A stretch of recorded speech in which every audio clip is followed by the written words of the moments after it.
السلام عليكم، اهلا بيكم في فيديو جديد من حكاية قديس الطب. في الجزء اللي فات وصل مبعوث طائفة شياو للعشيرة، واتفق يولونج مع كوانج يون ان هيساعدوا في الحصول على لينج وشينج يوي، وبدأوا بتنفيذ خطتهم ولفقوا تهمة سرقة المسحوق للينج ودافع تشي وشياو لي عنها. وبنكمل القصة وبيقول يولونج لشياو لي خلي حد غيرك يتكلم عن العدل، وبيتضايق شياو لي من كلامه وبيسأله عن اللي يقصده، فبيطلب منه يولونج يحلف بحياة ابنه الميت ان شياو تشي يبقى حفيده فعلا، وما بيرد شياو لي عليه، وبيضحك يولونج وبيقول له انت ما عندكش الجرأة تعمل كده. وبتبكي لينج وبتسأل والدها اذا كان اللي بيقوله يولونج صحيح، وبتسأله إذا كانت شي ابن أخوها، وبيسأل تشي جده إذا كان الكلام ده حقيقي فعلا، وبيرد شياو لي وبيقول له أيوة للأسف أنت مش حفيدي بالدم لكن اعتبرتك كده وأكتر. وبيتصدم تشي من الحقيقة وبيغضب شيوخ العائلة من شياو لي، وبيقول له واحد فيهم بقالك 16 سنة بتربي عديم القيمة ده وهو مش من دمنا أصلا. وبيوصف تشي بالدودة، وبيرد رئيس العائلة وبيقول كويس ان يولونج كشف الحقيقة، وإلا كان زمانك سايبه يعيش في خيرنا باقي حياته. وبيقول يولونج كان المفروض استنتج ده بنفسي من زمان، وده لان عشيرتنا مستحيل تنجب حسالة زي ده ابدا. وبيقول كوانج يون انتوا مستنيين ايه، وبيأمرهم يطردوا الدخيل ده فورا. فبيقول تشي مفيش داعي تزعجوا نفسكم، انا همشي بنفسي طالما انا مش فرد منكم. وبيقول لجده مع اننا مش مرتبطين بالدم لكنك وقفت جنبي كتير وما تخليتش عني، وانا عايز افضل فاكرك دايما على انك جدي، وبينحني تشي قدامه. وبيقول له شياو لي انا كمان هفضل اعتبرك حفيدي لحد ما اموت. وبيطلب تشي من جده وعمته لينج يعتنوا بنفسهم، وبيودعهم وبيمشي. وبتقول له لينج خليك معانا ما تمشيش، وبتفضل تبكي عليه. وبيقول تشيف نفسه انا اسف يا عمتي اني مش قوي كفايه عشان احقق اللي انا عايزه، ولو كنت اقوى من كده الوضع كان هيختلف، لكن من غير القوه ما نقدرش نحقق اي حاجه. وبيطلب تشي من شينج يون تحمي جده وعمته، وبتقول له ما تقلقش تقدر تعتمد عليا. وبينادي عليه يولونج وبيقول له انت مش هتمشي من هنا بالسهوله دي. فبيقول له تشي انت عايز مني ايه تاني؟ فبيرد يولونج وبيقول له كلنا عارفين ان شينج يوي اتجوزتك عشان ترد المعروف لعائلتنا، وبما انك ما طلعتش من عائلتنا ولا حاجه فانت ملزم دلوقتي تنهي زواجك بيها. وبيقول شباب العائله ده كلام مظبوط، وشينج يوي لازم تتجوز حد من العائله مش واحد لقيط. وبيطلبوا منه يطلع قسيمة الزواج دلوقتي ويقطعها قدامهم. وبيقول له رئيس العائلة يلا سيب القسيمة وما توريناش وشك تاني. وبيرد واحد من شيوخ العائلة وبيقول ايوه لازم تعمل كده حالا. وبيقول تشي لو انتم مصممين اسلم الوثيقة فانا هعمل كده بس مش ليكم. وبيروح تشي لزوجته شينج يوي وبيديها الوثيقة وبيقول لها دي حقك لوحدك، والموضوع ده يخصنا احنا فقط ومفيش حد ليه علاقة بيه غيرنا، والوثيقة هتفضل معاكي لو عايزة تنهي الزواج تقدري تقطعيها، اما لو عايزة تفضلي زوجتي احميها وبكده تكون كل حاجة بقت في ايدك. وبيقول كوانج يوم في نفسه ان يولونج طلع عبقري فعلا، وفي الاول حصل على عمة تشي وملكني منها، ودلوقتي انهى زواجه وحصل على زوجته هي كمان. وبيكون كوانج يون مستني الليل يجي بفارغ الصبر ومش قادر يستنى. وبيقول يولونج لشينج يوي اديني القسيمة دي عشان اتخلص منها، واختاري دلوقتي اي حد تاني تتجوزيه من شباب عائلتنا العباقرة. وبترد شينج يوي وبتقول له انت مين عشان تأمرني اعمل ايه في قسيمة زواجي، وبتبعد ايده عنها. وبيستغرب يولونج ان ردها كان سريع جدا وبيبدأ يقلق منها. وبتقول له شينج يوي اكيد انت سمعت كلام زوجي لما قال من شوية ان زواجنا هو شأننا الخاص، ومفيش اي حد تاني مهما كان يحق ليه التدخل بينا ابدا. وبيغضب يولونج وبيقول لها بطلي تقولي على اللقيط المعاق ده زوجك. فبتقول له شينج يوي هو فعلا زوجي وانت مالكش فيه. وبيزعق كوانج يون وبيقول لها ده ذنب لا يغتفر، وزواجك من اللقيط ده هيسوء سمعة طائفة شياو. وبيؤمر شياو با انه يقطع قسيمة الزواج دي فورا، وبيقول له شياو با امرك، وبيبدأ في التنفيذ. فبتقول له شينج يوي انتوا اللي اخترتوا تلجأوا للعنف مع انه ما كانش لازم. وبيتم صعق شياو با بقوة الجليد قبل ما يقرب من شينج يوي حتى، وبيستغرب من تساقط التلج في منتصف الصيف. وبتظهر يوي لي جنية أسجارد في السماء وبتقول انتوا جبتوا الجرأة دي منين، وتنمركوا على أحد أعضاء طائفتي مش هيعدي بالساهل. وبتقول لكوانج يون انت مالكش الحق تتدخل في زواج تلميذتي شينج يوي. وبيستغرب كل الموجودين من ظهورها، وبيقول واحد شوفوا المسافة الكبيرة اللي قفزتها. وبيرد عليه واحد تاني وبيقول له دي ما قفزتش يا غبي وإلا كانت هتسقط، وهي واقفة حاليا في الهوا فعلا ومستمرة في الطيران. وبيقول رئيس العائلة اللي بيخليها تقدر تعمل كده هي تقنية الطيران، واللي بتكون ممكنة في المستوى الأسطوري فقط من عالم السماء. وبيعرف شياو با انها من طائفة أسجارد وواحدة من الجنيات السبعة كمان، وبيعجب بيها كوانج يون وبيقول انها جميلة جدا وهضمها لحفلة النهاردة. وبيروح شياو با عليه وبيديله لكمة قوية وبيقول له انت تخرس خالص، وبيعرفه ان دي تبقى واحدة من كبار أسجارد واللي تعتبر واحدة من اكبر الطوائف الاربعة العظمى. وبيقول له ان حتى والدك كان هيعاملها باحترام لما يشوفها، ولو انت ضايقتها وقتلتك هنا مش هنعرف ننتقم لك حتى. وبتروح شينج يوي لمعلمتها وبيستغرب كوانج يون من انها عضوة في أسجارد. وبتقول له يوي لي اعتقد انك كنت عاوز تدمر وثيقة زواج تلميذتي من شوية. وبيخاف كوانج يون وبيقول لها ده انا كنت بهزر وما اقدرش اعمل كده حتى لو بعد 1000 سنة. وبيقول في نفسه كده امل في شينج يوي يتبخر، لكن على الاقل لسه معايا واحدة تانية. وبتفكر المعلمة شينج يوي بوعدها ليها وبتقول لها ان الشهر انتهى ودلوقتي المفروض تيجي معايا أسجارد بشكل نهائي وتقطعي علاقتك بكل روابطك القديمة. وبيقول كوانج يوم في نفسه احسن برضو طالما كده كده مش هعرف اخدها لنفسي خديها انتي، ويلا امشوا من هنا بسرعة عشان انهي الحكم على البنت التانية واطلع من المهزلة دي بمكسب بسيط. وبتقول شينج يوي لمعلمتها ان زوجها ساب عمته الصغيرة وجده في رعايتها قبل ما يمشي، وبتقول لها انا وعدته بحمايتهم. وبيتضايق كوانج يون من كلامها، وبتقول لها المعلمة انا ماليش دعوة بكل ده وانا جيت هنا عشانك انت فقط. وبيقول كوانج يون في نفسه ايوه خديها وامشي بقى عشان اعرف استمتع شوية. وبتترجى شينج يوي معلمتها وبتقول لها لما ارجع أسجارد هعمل كل اللي اقدر عليه عشان مخزلكيش ابدا. فبتقول لها المعلمة الناس دول مش من عائلتك اصلا وحتى زوجك كان بالاسم فقط. لكن شينج يوي بتفضل مصممة انها تساعدها وبتطلب منها تحقق لها امنيتها الاخيرة. وبتوافق المعلمة وبتقول لها الظاهر انك كده كده مش هترجعي معايا غير لما المشكلة دي تخلص. وبيروح يولونج لجنية أسجارد وبيعرفها ان لينج ارتكبت جريمة السرقة وان من الواجب على العائلة معاقبتها، وبيطلب منها تعيد التفكير في التدخل في المسألة. وبيرد الجد شياو لي وبيقول ليولونج دلوقتي بتقول ان الموضوع يخص العشيرة فقط، مع ان كل اللي كنتم بتعملوه هو انكم تسمعوا كلام ضيوف طائفة شياو من غير تفكير. وبيسألوا شياو لي اذا كان ما بيحسش بالخجل خالص من نفسه، فبيقول له يولونج ان ده هو العدل بعينه وانا ما بتبعش كلام حد. وبيقول في نفسه مفيش اي حاجة تخليني احس بالخجل، وانت وعائلتك بالنسبة لي ولا حاجة قصاد ان ادخل طائفة شياو. وبيعجب كوانج يوم بطريقة يولونج اللي بيوصفها بالعبقرية، وبيقول في نفسه دلوقتي الجنية هتخاف على نفسها وتتراجع. وبترد يويلي على يولونج وبتقول له انت عمال تتكلم كتير من غير فايدة، والظاهر انك مش فاهم حاجة خالص من اللي بتحصل هنا، ولو انا عايز اتدخل في اي حاجة هتدخل وانت غير مؤهل انك تمنعني. وبنروح لتشي اللي بيكون ماشي في شوارع المدينة ومجموعة من الناس بيتنمروا عليه، وبيقول واحد منهم الولد ده هو حسالة عائلة شياو. وبيرد عليه واحد تاني وبيقول انه اول مرة يشوفه خارج حدود عائلته.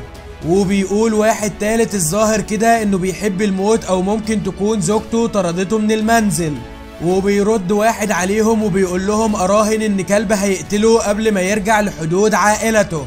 وبيكون تشي بيفكر في يولونج وبيقول في نفسه انت حاولت تقتلني قبل كده بالسم، وبعد كده رميت عمتي الصغيرة بين اسنان الكلب اللي اسمه كوانج يون، وكنت السبب في ابعادي عن اقرب ناس ليا، وقضيت على رجولتي لما خلتني اسلم وثيقة الزواج قدام الكل.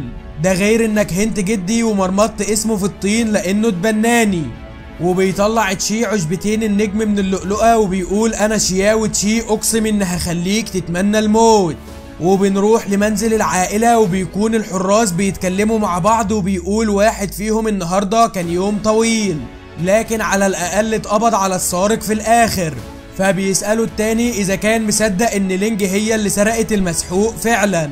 فبيقول له هو انت فاكرني غبي؟ وبعد مواجهة تشي للرئيس الجميع اتأكد انها مسرحية. فبيقول له التاني ايوه صح لكن الجميع اختار يسكت عشان السيد الشاب لطائفة شياو. فبيرد عليه وبيقول له طبيعي ان محدش يهتم بحياة امرأة عادية في مقابل ارضاء شخص عنده سلطة. فبيقول له التاني لكن مع ذلك السيد الشاب مقدرش ياخد اللي عايزه بسبب تدخل جنية اسجارد وقدرت تمنعه ياخد لينج لكنها ما قدرتش تمنع حكم السجن عليها. وفي نفس الوقت بيكون تشي بيدخل المنزل ومحدش بيكون شايفه وبنعرف ان الشخص اللي تحت تأثير عشبة النجم بيختفي تماما ومحدش بيقدر يشوفه ولا يسمع صوت تحركه ولا حتى يشم رائحة جسده. وبتختفي هالة الطاقة هي كمان وبكده يكتمل اختفائه بشكل مثالي. وبيقول تشيف نفسه كنت عارف ان زوجتي شينجيوي مش هتخذلني لكن حكم السجن كان لا مفر منه لكنها على الاقل قدرت تمنع وقوع لينج في ايد كوانج يون. والمفترض ان عمتي دلوقتي مسجونة خلف الجبل زي ما بتنص قوانين العشيرة وانا عارف ان جدي اكيد ما سابهاش لوحدها وراح معاها السجن فمفيش خطر عليها حاليا. ودلوقتي لازم اهتم بمسألة يولونج وبيلاقي انه راجع من المنزل وهو ساند على يانج وبيقول له يانج ما تنسانيش بقى لما ترجع طائفة شياو بكرة. وبيرد يولونج وبيقول له مع ان خطتي كلها اتدمرت لكن الغلط ما كانش مني والسيد الشاب انبهر من ادائي واختارني بالفعل عشان اروح معاه. وبيقول له يانج هو ده يولونج اللي انا اعرفه طول عمرك عبقري العشيرة الاول. وبيساعده يانج لحد ما بيوصل للفراش وبيقول له انت تقلت جامد في الشرب النهارده. فبيقول له يولونج جنية اسجارد اللعينة دمرت خطتي وبعدت لينج عن احضان سيدي كوانج يون لكن انا وراها والزمن طويل. وبيسأله يانج اذا كان في دماغه خطة تانية فعلا. فبيقول له يولونج اكيد عندي وده وعد انا قطعته لكوانج يون ولازم اوفي بيه لكن هستنى دلوقتي كام شهر لحد ما الموضوع يهدى تماما وكده كده هي موجودة هنا ومش هتقدر تروح في اي حتة. وبيقول له يانج انت فعلا اذكى راجل عرفته ونام دلوقتي لانك تعبت من الاحتفال طول الليل. وبيفضل يولونج يضحك وبيقول بكرة هكون عضو رسمي في طائفة شياو. وبيكون تشي واقف في الغرفة وسامع كل كلام يولونج وبيقول تشي في نفسه انت نايم وبتحلم بذهابك لطائفة شياو بكرة وعايز كمان تسلم عمتي في خلال شهور للكلب اللي انت بتتبعه لكن للأسف انا مش هسيبك تعيش لحد بكرة. وبيطعنوا تشي وبيصرخ يولونج بصوت عالي وبيسمع رئيس العائلة صوت صرخة يولونج وبيروح هو وباقي شيوخ العائلة عشان يلحقوه وبيلاقوا ان يولونج مطعون وعمال يتوجع وبيتصدم رئيس العائلة من اللي حصل وبيقول ان الطعنة كانت في اتجاه مساراته العميقة لكنها على الاقل مش قاتلة. وبيقول له شيخ العائلة الاصلع انا هروح مخزن الدواء ولو قدرنا ننقذه بسرعة ممكن ما يتشلش بالكامل. وبيقول له رئيس العائلة ما تنساش تجيب معاك اي حد عنده معرفة في الطب.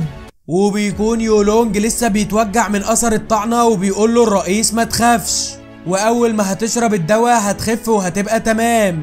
ولما بيروح الشيخ لمخزن الدواء بيلاقي فيه حريقة كبيرة وبيطلب المساعدة وبيؤمر الحراس يستدعوا كل الشيوخ وبيقول بالمنظر ده كل مخزوننا من الاعشاب هيتحول لرماد.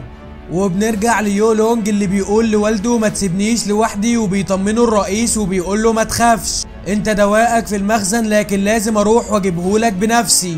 وبيسيبه وبيمشي وبيلاحظ يولونج ان الباب اتقفل لوحده فجأة وبيصرخ وبيطلب المساعدة وبيقول ان في شبح في الغرفة. وبيكون تشي مختفي داخل الغرفة وبيقول في نفسه اكيد الباب مش هيتقفل لوحده. وبيوصف يولونج بالغبي وبيظهر له نفسه وبيقول له انا اسوأ من الشبح بالنسبة لك. وبيسأله اذا كان لسه معرفش مين اللي بيكلمه ويولونج بيكون مصدوم.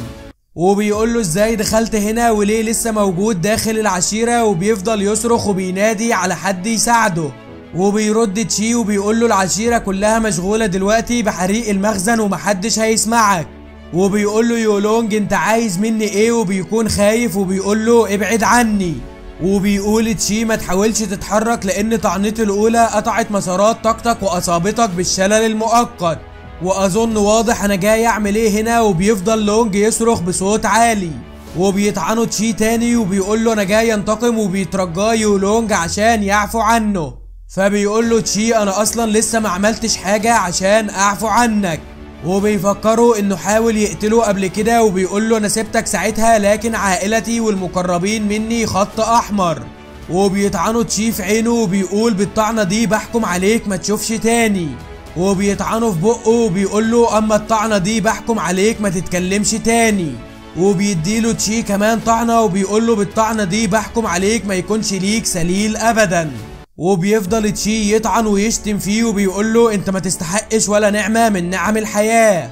وبنروح لمكان السجن وبتكون لينج بتطلب من الجد شياو ليه يسيبها ويرجع المدينه، وبتقول له انت كبرت في السن ومش هتقدر تتحمل الرطوبه العاليه اللي في المكان.